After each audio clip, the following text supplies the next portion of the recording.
Naquele tempo, quando Jesus chegou à outra margem do lago, na região dos Gadarenos, vieram ao seu encontro 2 homens possuídos pelo demônio, saindo dos túmulos.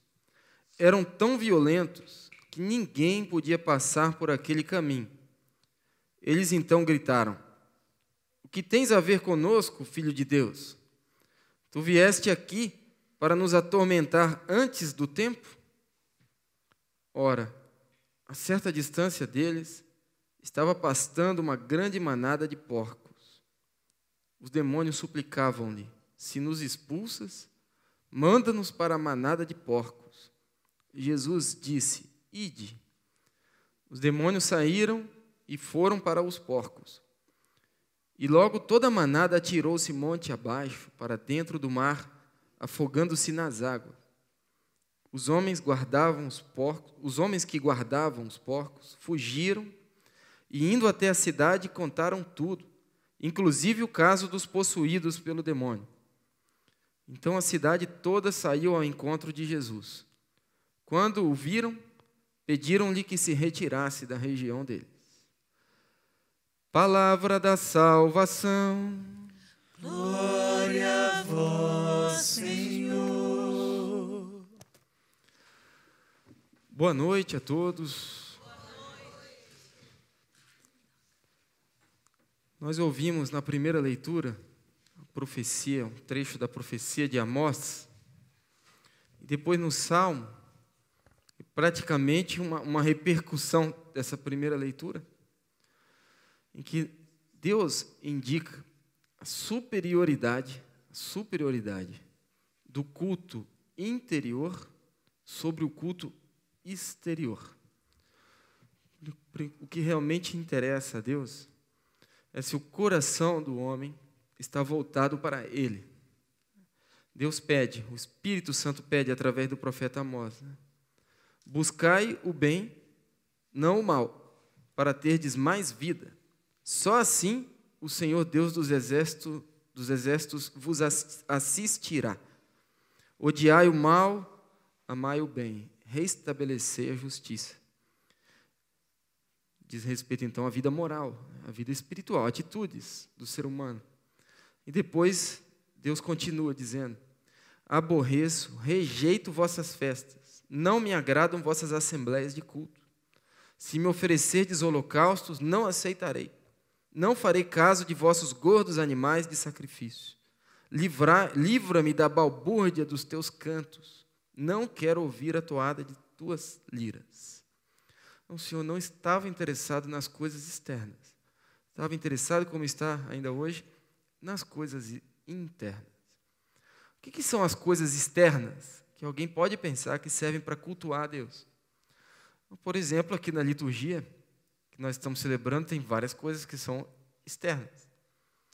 O turíbulo, o incenso, as vestes litúrgicas. Mas também tem outras coisas que são externas e que nós nem sempre lembramos que essas coisas são externas. Por exemplo, as palavras.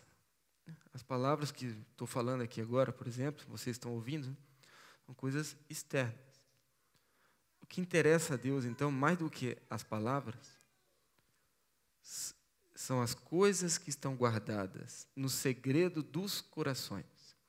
Tem uma supremacia dessas coisas sobre as coisas externas. E não é que as coisas externas não tenham valor. Elas têm, mas elas têm um valor derivado das coisas interiores. Então, atenção. Para uma pessoa que deseja adorar a Deus, nenhuma outra coisa é mais necessária do que estar em estado de graça. Essa é a primeira coisa que eu queria dizer aqui nessa noite. Estar em estado de graça, que é assegurado por uma confissão frequente dos pecados. Isso é a primeira atitude de um verdadeiro adorador. Uma pessoa que deseja proclamar o senhorio de Deus deve, em primeiríssimo lugar, procurar estar em estado de graça, porque senão ela oferecerá um culto formado por palavras, formado por coisas exteriores, mas não terá cuidado da coisa principal, que era o oferecimento interior. primeira coisa é isso, embelezar a nossa alma, ornamentar o nosso coração. Isso nós obtemos principalmente através da confissão. Estar em estado de graça faz parte, então, da adoração. Porque, no fim das contas, só uma pessoa adorou o Pai como ele merecia. Nosso Senhor Jesus Cristo. E por isso nós estamos festejando o preciosíssimo sangue que Jesus derramou. O sangue de Jesus derramado é uma coisa que aparece exteriormente, mas que deriva de um coração completamente obediente ao Pai. O sacrifício de Jesus, antes de aparecer exteriormente, já tinha acontecido interiormente. Pai, que não seja feita a minha vontade, mas a tua. Essa é a oblação, essa é a oferta. A minha vida está em tuas mãos, ó Pai, na minha vontade não, a tua. Então, o sacrifício já tinha sido executado no coração de Jesus antes do sangue ser derramado. É muito necessário isso, que nós nos apresentemos diante de Deus com um coração disposto ao sacrifício, abrir mão da minha vontade, para que seja feita a vontade do Pai, em união com Jesus, o perfeito adorador. E a minha amizade com Ele vai ser garantida na confissão. É o estado de graça que garante a minha amizade com Jesus. Você tem que ficar bem batido assim, porque é uma coisa importantíssima, está nos fundamentos da vida espiritual.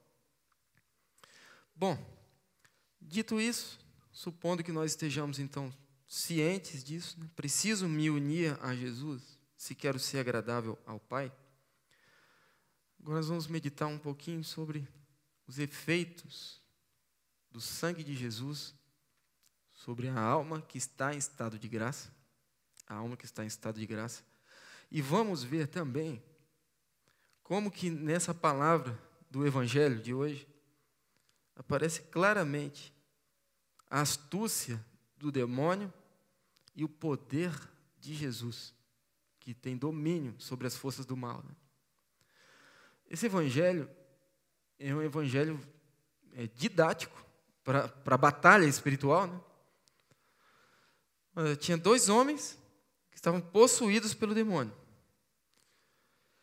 Esses homens eram violentos, portanto viviam separados das outras pessoas. Eles viviam no meio dos túmulos e ninguém passava ali por perto, porque tinha medo de receber ataques desses homens que eram violentos, possessos pelo demônio. Mas isso que assustava as pessoas eram as coisas exteriores, a violência daqueles homens.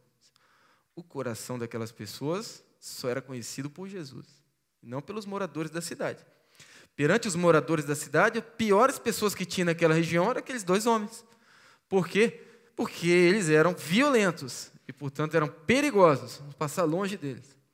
O nosso Senhor, ao chegar nessa cidade, Ele direcionou a sua misericórdia para os corações que estavam mais disponíveis para recebê-la, como geralmente faz.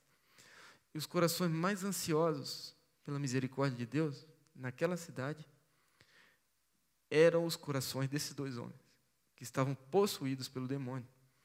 Para quem via de fora, eram inimigos de Deus. Mas Jesus, que podia olhar lá dentro, enxergou, na verdade, vítimas, pessoas que precisavam de libertação. Pobres pecadores que o demônio foi lá e possuiu. E essas pessoas encontraram no poder de Jesus Cristo a sua fonte de libertação. O Senhor passou, expulsou os demônios. E aí vem a segunda parte. Para onde os demônios foram? Os demônios pediram: Senhor, nós queremos ir para aquela manada de porcos. Jesus deu autorização. Enviou, então, aqueles espíritos maus que estavam atormentando aqueles 2 homens, mandou esses espíritos maus para os porcos. Como resultado, o demônio manifestou a sua força. Pegou aquela manada de porcos e precipitou num abismo, e todos aqueles porcos morreram. Houve prejuízo e assombro, e as pessoas o que fizeram no fim? Expulsaram quem da cidade? Expulsaram Jesus. quem olha exteriormente pensa que o maior prejuízo que o demônio causou foi prejuízo financeiro, que os porcos foram derrubados. Mas, na verdade, o prejuízo foi muito maior do que o prejuízo financeiro. Um prejuízo espiritual. Aqueles 2 homens iniciais foram beneficiados. Estavam atormentados, mas Jesus foi, com a sua misericórdia, expulsou os demônios. Mas todas as outras pessoas da cidade certamente se achavam melhores do que aqueles 2 homens.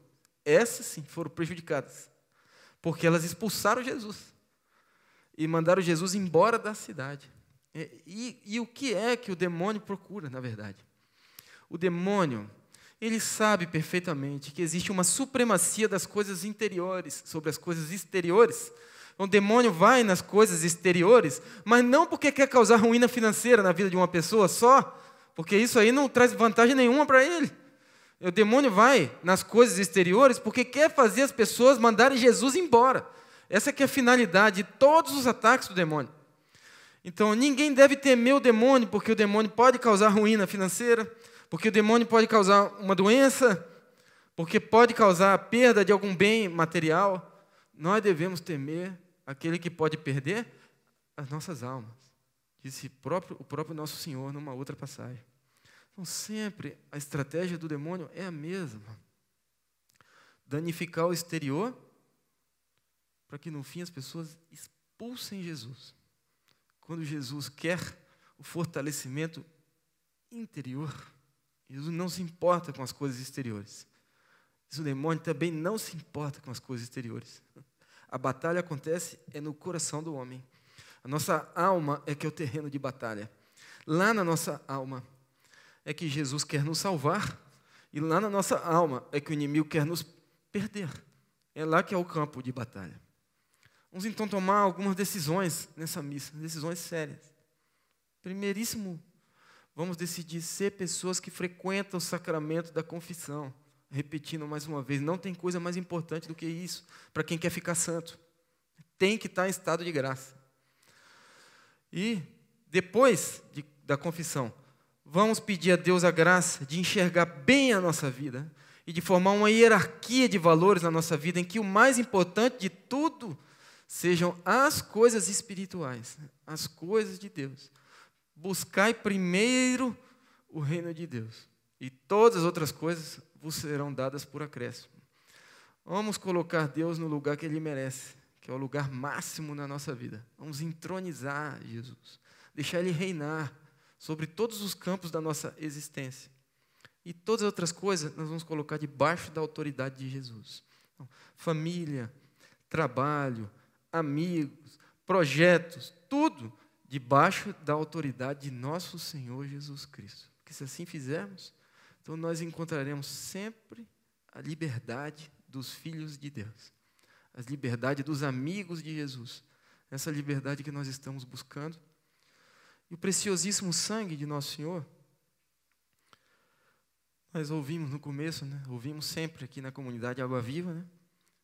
Basta uma gota do sangue de Jesus para libertar uma alma.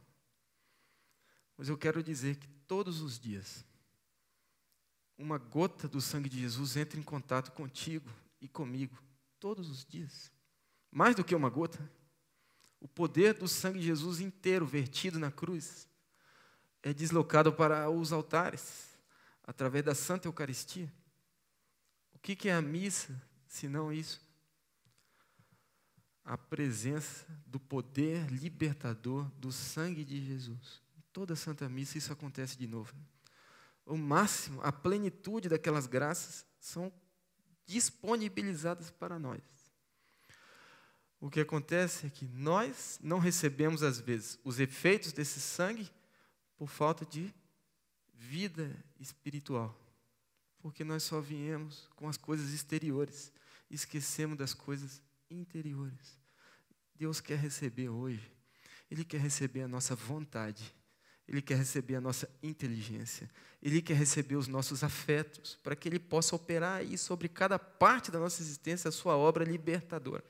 o mesmo que fez com os 2 homens que estavam possessos, mas que eram pessoas disponíveis para Ele, né, que gritavam por socorro, e certamente fará também na nossa vida. Seja qual for a coisa que nós precisamos eliminar da nossa vida, qual seja a libertação que nós precisamos, nessa noite, vamos colocar o nosso coração disponível para que o sangue de Jesus faça a sua obra de libertação também em nós. E Ele fará. Ele quer fazer. Tudo o que Ele mais quer é nos ver libertos de todo o mal. Precisa apenas encontrar isso. Sacrifício interior. Sacrifício interior. É isso que Jesus procura. Na hora do ofertório, na missa, o padre convida toda a assembleia para rezar. Diz bem assim: orai, irmãos e irmãs, para que o nosso sacrifício seja aceito por Deus Pai Todo-Poderoso. Qual que é o nosso sacrifício? O nosso sacrifício é isso. Um coração que deseja repetir como Jesus no Horto das Oliveiras. Pai, que não seja feita a minha vontade, mas seja feita a tua. Este é o sacrifício que precisa ser aceito pelo Pai, né? E será aceito todas as vezes, se nós estivermos na amizade com Jesus. Louvado seja nosso Senhor Jesus Cristo. Vamos ficar de pé e apresentar ao Senhor a nossa oração neste momento, dirigir ao Pai algumas palavras. Pai Santo, nós colocamos diante de vós toda a nossa vida, toda a nossa existência, nosso passado, nosso futuro, nosso presente. O modo como chegamos aqui, o modo como estamos agora, talvez não seja aquele que seja mais do vosso agrado. Pode ser que haja algum coração que nem mesmo esteja em estado de graça nessa noite. Mas, Senhor, olhai para a nossa vida como uma vida de pobrezinhos, pecadores, vítimas, muitas vezes, da ação do maligno, de suas trapaças, de suas seduções. E, Senhor, nós nos apresentamos aqui nessa humildade para entregar a Ti o nosso coração, a nossa alma, todo o nosso espírito. Se até hoje, Senhor, nunca foi do Teu agrado o culto que nós tentamos prestar, nós Te pedimos nesse momento que coloque na nossa alma, através do Divino Espírito Santo, as disposições que nós precisamos ter para Te agradar. Humildade, arrependimento dos nossos pecados, contrição, espírito de penitência, desejo de oração, de vida espiritual. Enfim, um desejo profundo de santidade. E liberta-nos, ó Pai, pelo poder que existe no preciosíssimo sangue de Jesus. Liberta-nos de toda influência maléfica. Protege, ó Pai, os nossos bens exteriores. Sim, nós Te pedimos isso. Mas acima de tudo, Senhor, ainda que se desmanchassem todos os nossos bens exteriores, faz com que nós conservemos o principal, a nossa vida interior. Ó Senhor, antes perder tudo do que perder a Ti. Como dizia São Domingos Sábio, é melhor morrer do que pecar. E é com esse sentimento, Senhor, que nós nos apresentamos diante de Ti nessa noite. Cura, liberta, salva cada um de nós e nos transforma em pessoas renovadas, pessoas santas, adoradores em espírito e em verdade. E faz no Senhor experimentar aquelas alegrias celestes que os nossos anjos da guarda experimentam sem cessar na Tua presença. Faz-nos experimentar também essa alegria no nosso coração, a alegria que reservaste somente às almas que aceitaram a Tua misericórdia. Faz-nos imitar os nossos santos de devoção e com eles receber a alegria do Evangelho e a paz que vem do céu. Tudo Te pedimos, ó Pai, por nosso Senhor Jesus Cristo, Teu Filho, que contigo vive e reina na unidade do Espírito Santo. Amém.